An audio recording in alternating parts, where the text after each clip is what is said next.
Pur bonheur de navigateur, une série proposée par Karine Fioulot pour bateau.com. Les plus talentueux skippers vous livrent leurs instants de pur bonheur. À ce moment-là, Morgane Urso-Poupon n'aurait pour rien au monde échangé sa place avec une autre. Je m'appelle Morgane Urso-Poupon.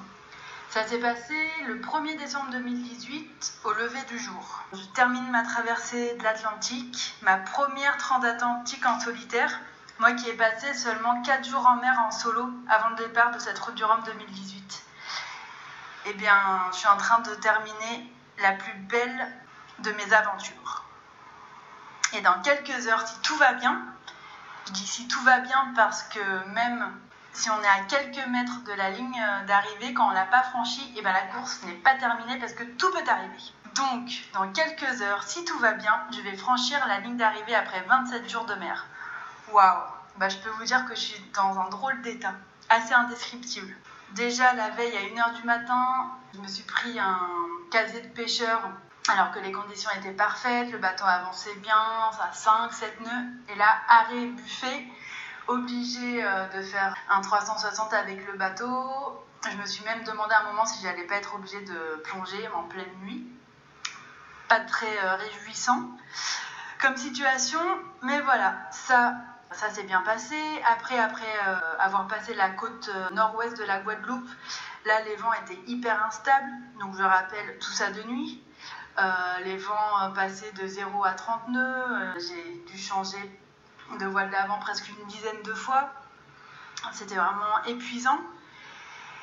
Et là, enfin, au petit matin, je passe la bouée de Basse-Terre, cette fameuse bouée très proche de la côte, sous le vent de la Soufrière.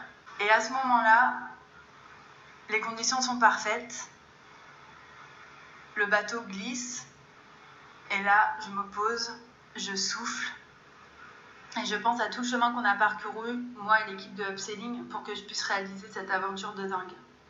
Je pense à toutes ces heures que j'ai passées devant mon ordi pour réussir à boucler le budget, parce que même avant le départ, j'étais pas sûre de pouvoir...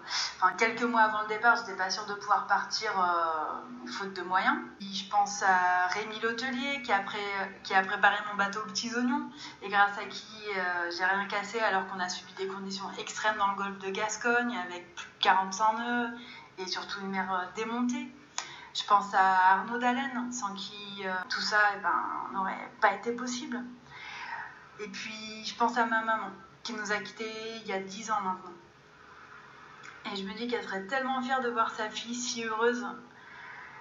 Sa fille qui a traversé l'Atlantique toute seule sur son bateau de course. Et je la sens si proche. Et quelques larmes coulent. Je suis si fatiguée, mais en même temps si heureuse, un petit peu triste à la fois. C'est vraiment assez indescriptible comme sensation. Beaucoup d'émotions, très très fortes. Mais quel bonheur de vivre ce moment si intense. Mais là, le vent se met à monter, il faut à nouveau se concentrer. Et puis, je me dis que vraiment, j'échangerai ma place avec personne. Pur bonheur de navigateur, une série proposée par Karine Fioulot pour bateau.com.